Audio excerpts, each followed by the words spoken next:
All right, let's get started. Thanks everyone for joining us. I want to welcome you to the Gruve webinar, Salesforce DevOps in the Age of Agents.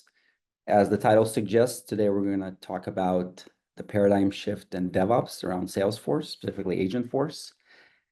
And spoiler alert, some things have changed. There have been some drastic changes, and we hope that you find this session useful and walk away with some interesting bits of information, and we hope to keep the discussion going and learn from you as well.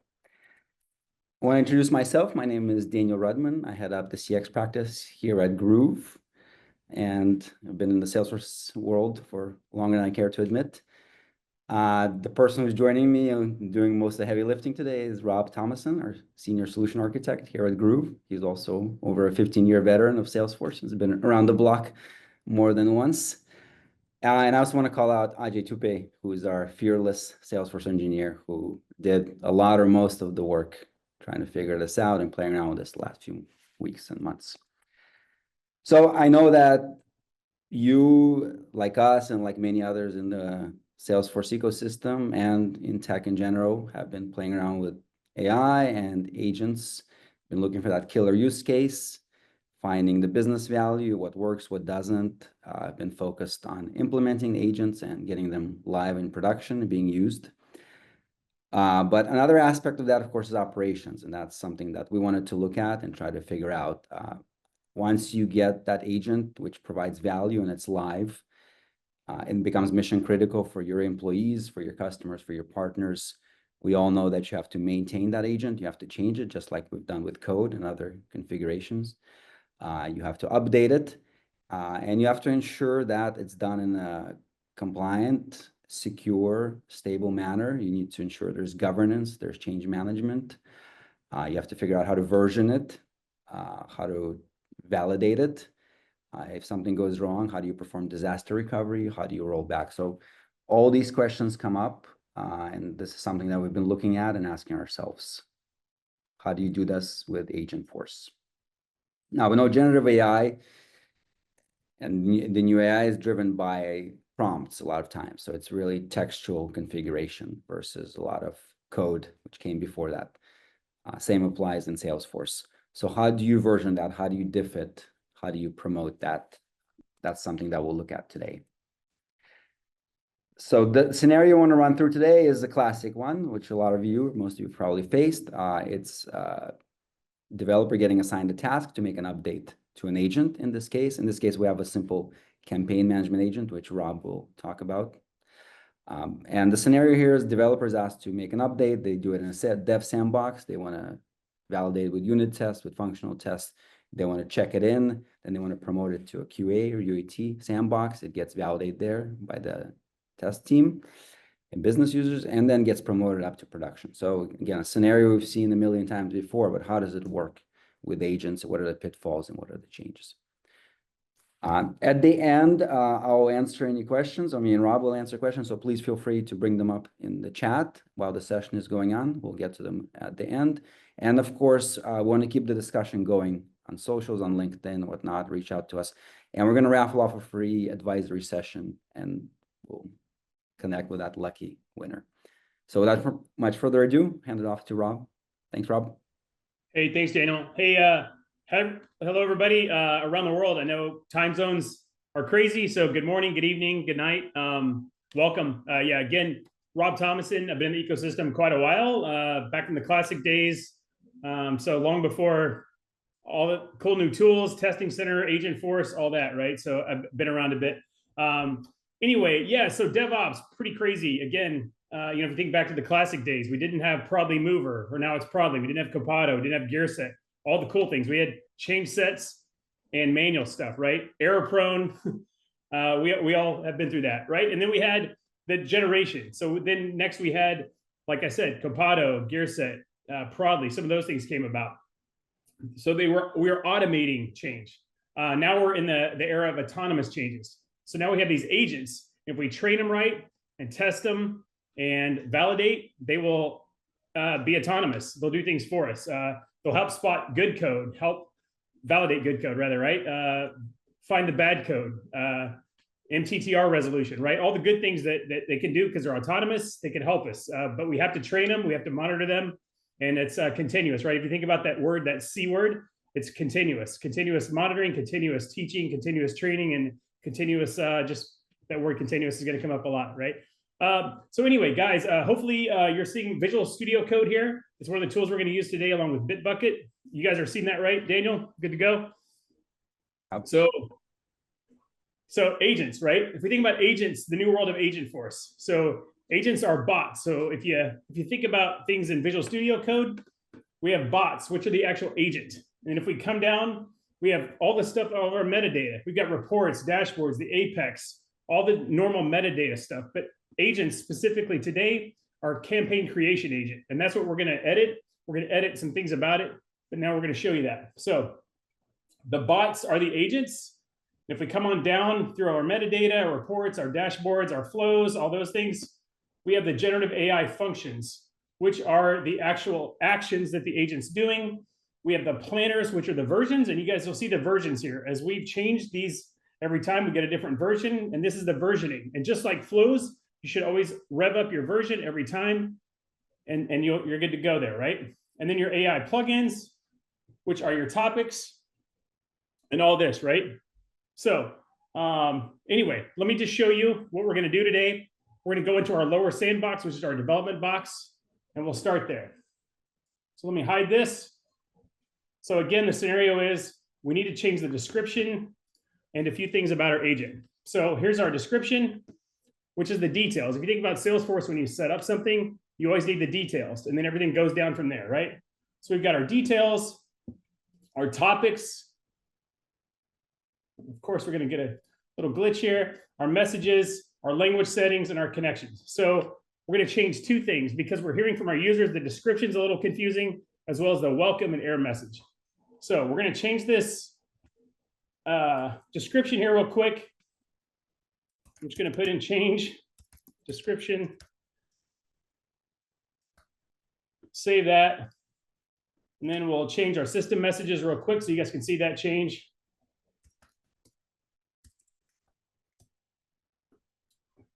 And we're now in the dev sandbox, correct? Yep, we're in our lowest environment, right? Our dev sandbox. And guys, always remember, here's a key thing, and it's got me a bunch.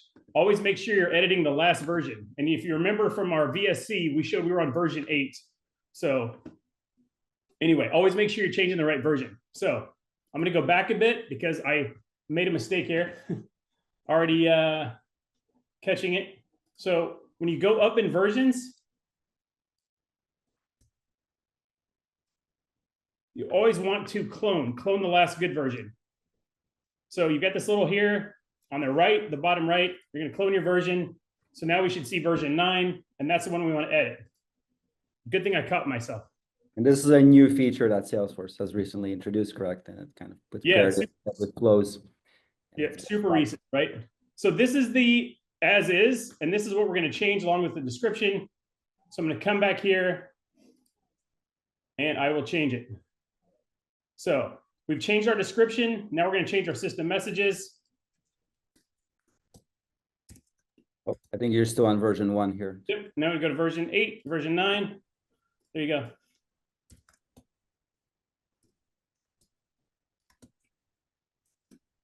The UI is tricky, the UX. And then we're going to change this. Yeah, I think it certainly will trip you up and force mistakes sometimes. So anyway, guys, real quick, we changed the description, we changed the error message. Now, we changed it here. Now, to get it to change in the preview, you see this in the top right, another hidden thing, almost hidden, is the top right, this little refresh circle. You'll see it now change to what we just put in, right? So we changed this. Let's go back, and we'll see this. This is what we expected to see. Now, if we want to promote this up, we need to follow the process. And we'll go back to our Visual Studio Code, which is here. We'll pull this back up, and we will push these changes in. So what we need to do is go to the cloud, this little cloud icon here, and we will get our updates. Daniel, anything to add there? No, again, I think this is standard best practice. The only difference now is these are new components and the new configuration, but they work in the same way as all the other metadata types in Salesforce for the most part. Yeah. Right. And guys, we will grab our new versioning here, and it's okay to override it. We're gonna let that run a little bit. I do want to show you something else real quick as you're doing your testing. So we push this little changeover, always do some basic unit testing, right? So we're going to do create campaign, and we will kill a little time while the VSC is spinning up. We're going to do some unit testing here in our lower box. This is what we expected to see, right? We're going to create a campaign. There's also something really cool and new along with Agentforce and the agents. Salesforce developed this thing called Testing Center. So Testing Center is a testing center just for agents in Agentforce. It's a feature of Salesforce, and it's designed to streamline the development of testing your agents. It enables your teams to test your agents at scale using synthetic data and specific user context. The Testing Center allows for you to build, prototype, and do UAT without impacting your live systems. That's why you won't find this Testing Center in the production environment. It does not exist. You'll look for it, you won't find it because it will alter your data. It will also likely bog your system resources down, which we all know the last thing we want to do is slow our system down. So here's a testing center. You're going to come in, we're going to run this, and you'll see it'll spin in progress. This takes a while, so don't expect it to go fast, right? So let this run. And again, there's a lot of time to kill, so open up other things, let them run, and then come back. And that way you're using the clock to your advantage. So we're going to go back to the studio code here. I just want to emphasize, Rob, the test center, again, how important it is, how vital it is to perform tests. We all know that agents are indeterministic, meaning they can spit out different responses, almost on the same scenarios, but validating them is as crucial as validating tests or code before. So this is the tool that should be used to validate your agents, and Salesforce is obviously investing a lot in it, putting a lot of emphasis on it. So definitely an area worth looking into and implementing and utilizing. Right. All right, so now we're ready to push up our changes rather. So again, Visual Studio Code, you guys know this stuff. You need to put in a message to commit, do change, description, message, something, right? Get this in there. We're going to commit our changes. We're going to sync them. And we have a branch for the developer org, right? Yep. So there's our branch. Okay, and then now we're going to go to Bitbucket, which is another tool, right? So you have Salesforce, VSC, and Bitbucket. Those are the tools we're using today. So we'll go to Bitbucket.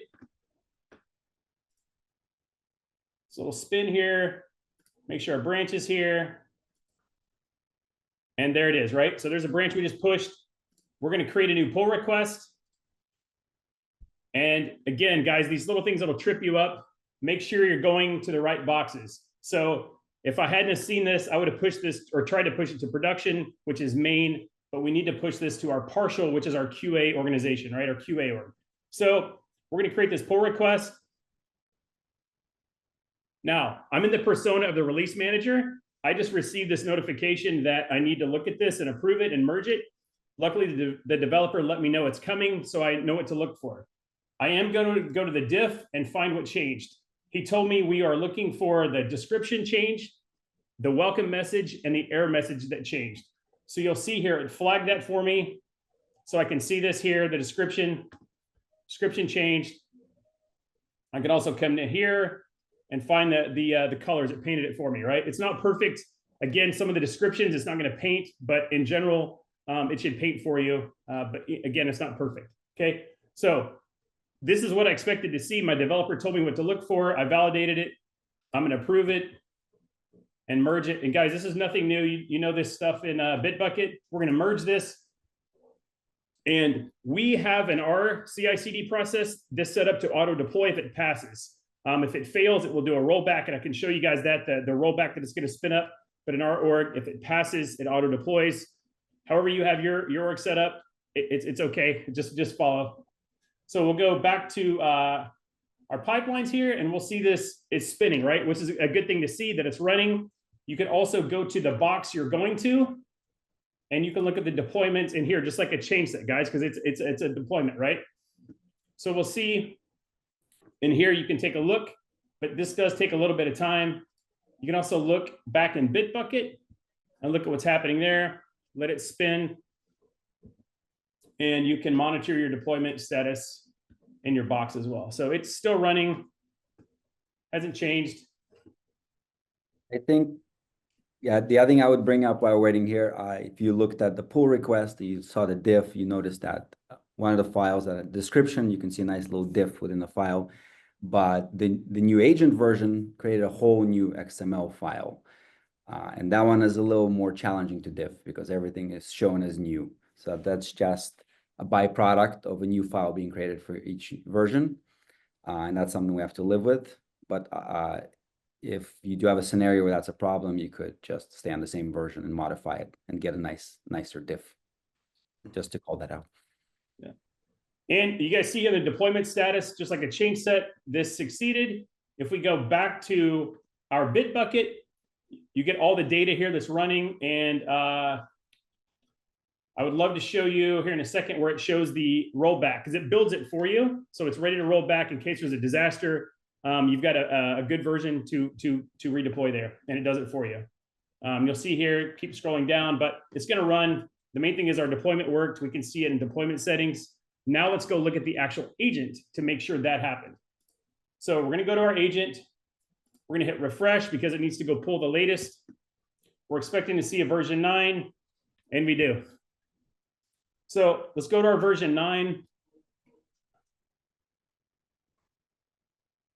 Now, here's what we expected to see, because this is what the edit we made. We added this little create campaign at the end. Again, this is just an example for today's session. We'll do a quick little unit test here to make sure we get a good response and nothing else breaks. Again, we're in that QA box. We're in the middle because the next step is production. So we want to make sure this is good to go. We got back what we wanted. We're going to do another test real quick.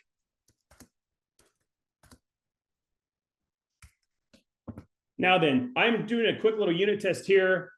You guys know the deal, right? You should have multiple personas test it the channel it's going to go to, do a lot of testing because, again, next step is production. So let's make sure it's good to go. So we got back what we wanted. It's a basic campaign agent. It's pretty green. We haven't built it out much, but I just want to show you that it works. It's right here. We'll go back to the testing center because remember, Salesforce developed the testing center just to test agents, to test the topics, the action, the expected response, the tone. It tests everything for you. And it's hugely helpful. And Salesforce, as Daniel said, they're investing a lot of time and money in this testing center. It works really good. It's actually pretty picky, to be honest. It will call you out. So, but trust it. And again, here's the testing center. We're now in the middle box. We're going to run this again. And we'll see it's in progress.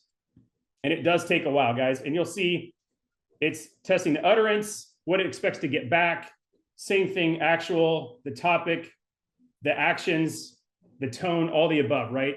It's testing a lot for you. So this does take a while to run. So highly advised to go do something else or run another process and let this thing run the test. And keep in mind, this isn't in production. I touched on that earlier, but this does hog a lot of resources and it will alter your production data. You will not find testing center in production, and that is by purpose. Okay, guys, so we've gone from developer to our QA box. We've done unit testing. We've done some smoke testing. We've done testing center. Everything passed. We got expected results back and people are happy. So now we're going to promote this to production and we're going to follow some of the same processes we did before. And that is creating the PR, using the release manager and going to production. So we're going to do that now.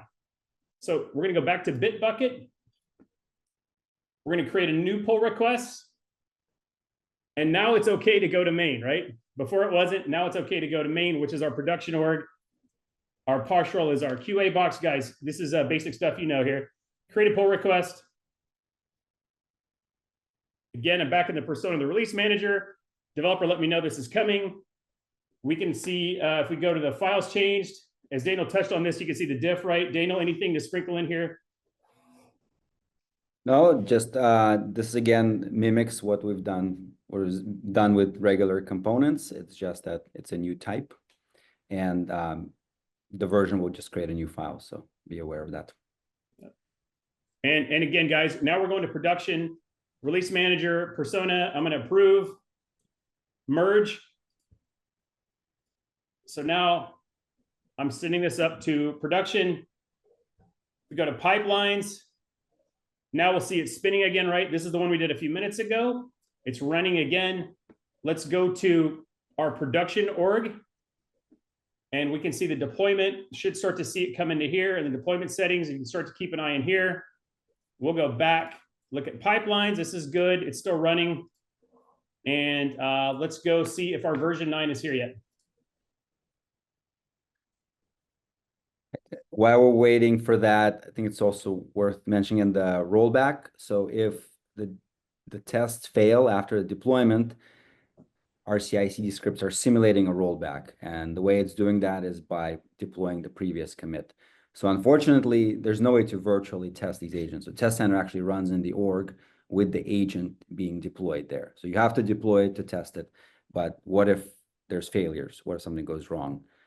That's the approach that we've taken. We just deploy the previous commit and simulate a rollback. Now, that's not perfect, as we all know, but that's the best possible option that we've seen. And love to hear again from you guys out there if you have any other solutions that work.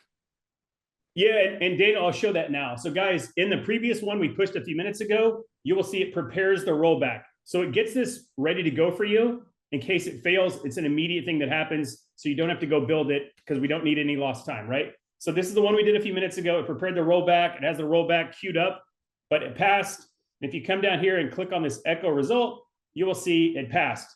And if you come down, you can see these lines here. If it passed, it deployed. All good. So this is what we did before. A few minutes ago, I just want to show you guys that. Here's the one we just did. It's successful. Let's go down here and make sure everything looks good. It passed. Now we should expect to see it both in deployment settings, or deployment status, sorry, rather. And it's here, it passed, all good. Just like a chain set. We'll go back to our agent. Let's refresh that. Expect to see version 9. And there's our version 9, guys, we did it right. So let's open this.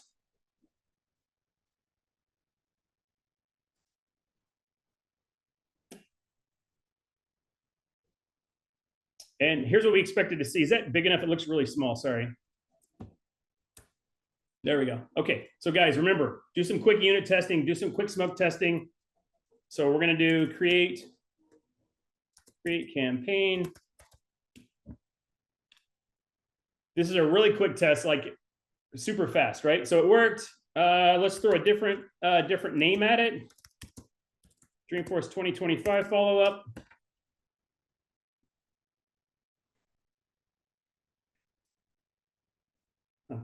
Running a little slow, and there we go. But we got back what we wanted. It took a little bit of time, but it worked, right? So again, we did our quick little unit test, have other personas test it, other Salesforce profiles test it. You just want to beat it up as much as you can really quick. Also, test it in the channels it's going to be deployed to. There's no testing center. We touched on that. This looks ready to go. We went from developer box to our QA box to our production box, guys. We used testing center that Salesforce has created for this purpose. We use Bitbucket. We use our Visual Studio Code to version and properly manage this and send it all the way up to production. And I know, guys, we ripped through this, but this is the way we're doing it at Gruve. We are versioning our agents just like a flow because, guys, it's just like Apex, just like a flow. You should test it. In the testing center, you should create different tests every time you change something because you want the test to be valid so it tests accurately, right? So anyway, I think we're ready to go to production. Daniel, you want to activate this in production and let's go? I think we're ready. Let's do it. All right. So again, guys, you must manually activate just like a flow. You can't deploy an active version.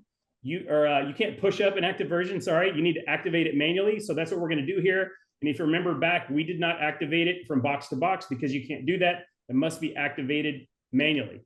Now, if this failed, remember, it would go back to version 8 and it would just keep running version 8. Now we're going to activate this. And version 9 is now active. Our users are happy. The description isn't confusing. The welcome message isn't confusing. And hopefully they don't see too many errors, but that has been updated too. So again, I know we went fast, but hopefully you guys followed along. Thanks, Daniel. Appreciate it. All right. No, thanks, Rob. That was action-packed demo. We got a lot in 25 minutes, 20 minutes. No, thanks. All right, guys. Yeah, hopefully that was helpful. Hopefully you learned something. There's some takeaways, and again, we'd love to hear from you. If you have any questions or comments, you can leave them in the live stream in the comment section on the right there, and we can talk about it in a minute. Yeah, this is a fast changing area. We know AI and even Agentforce is evolving quickly, week by week, even day by day. So we'll keep an eye on it, but there are some certain standards and frameworks and technology that is solidifying and best practices. And that's what we're trying to focus on. As Rob said, we actually drink our own champagne. We're using the same pipeline internally at Gruve and for our customers with the agents that we built. And it is working fairly well so far, although not perfectly, of course. One other item worth mentioning is, of course, there's an ecosystem of DevOps applications that we all know and love, such as Prodly, Gearset, Capado, and they are adding support for these as well, and that hooks into their DevOps tooling. And so you should check that out. And of course, Salesforce DevOps Center, the native solution for DevOps for Salesforce, will also integrate with Agentforce sometime in the near future. That's the rumor or the roadmap. So keep an eye on that as well, especially if you use DevOps Center. Happy to share configuration that we use or any further facts or knowledge or findings. If you want to DM us or reach out, happy to connect. Otherwise, we'll see you in the next webinar. And yeah, see if there's any questions. Yeah. Hey, and guys, hopefully we see you guys next week. Daniel and I will both be out at New York City World Tour. We're also hosting a happy hour on a yacht with Salesforce Ben, a super cool event. If you haven't registered, reach out to us if you can't find that invite. But we'd love to have some of you folks here that we virtually met today. I will also be at Texas Dreaming the week after in Austin. So again, love to meet face to face. See if we can help you out. At least swap some Salesforce stories, if nothing else. So thanks again, guys. And Ajay, man, thanks so much for your help. You're the man behind the curtains. Appreciate you much. Absolutely, yeah. Thanks. All right. I don't think there's any question. Rob, do you have anything anything else we want to discuss? Yeah, I mean, I just wanted to ask, and something I thought about as I'm going through this. Clearly I made a few mistakes in the beginning. I do like steak, but I made some mistakes. Could I have done this in a scratch org? This testing I just did, could I have done that? It just hit me. We could have done a scratch org, maybe. Can we? Yeah, it's a great point. Yes, nutshell, yes. You can configure and run Agentforce and Data Cloud in a scratch org, and you can hook in this DevOps process as well and get it promoted up. Any configuration pulled from scratch org is metadata, just like any other metadata can be promoted as such. And in fact, best practice a lot of times to use a scratch org. So yeah, great point. That is possible. Thanks. All right. So I think there are some other questions. Given that prompts are treated like code, what governance models or approval workflows are being adopted to avoid prompt agent sprawl in enterprise settings?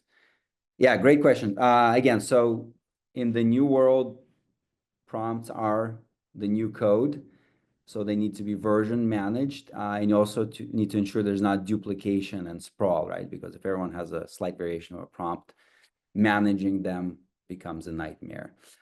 So we suggest it becomes part of your governance process. So there should be an AI policy or an AI guidance framework within every company. Whether it's decentralized or there's a centralized committee, that's up to the organization, but they should be reviewed. They should be normalized, and then any changes should be approved by a release manager, as Rob showed. So that should ensure that nothing makes it in that's problematic. And of course, there's a whole question of prompts across systems, which is an evolving area. We'll keep an eye on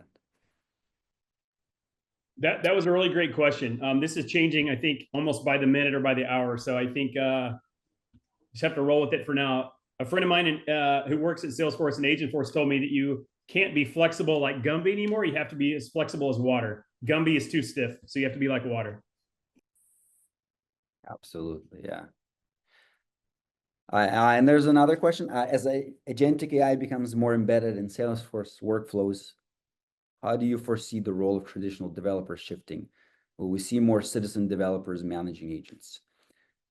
Yeah, another great question. I think there's definitely a democratization of development. You know, business users feel more empowered to make changes, especially in a lot point and click platforms like Salesforce.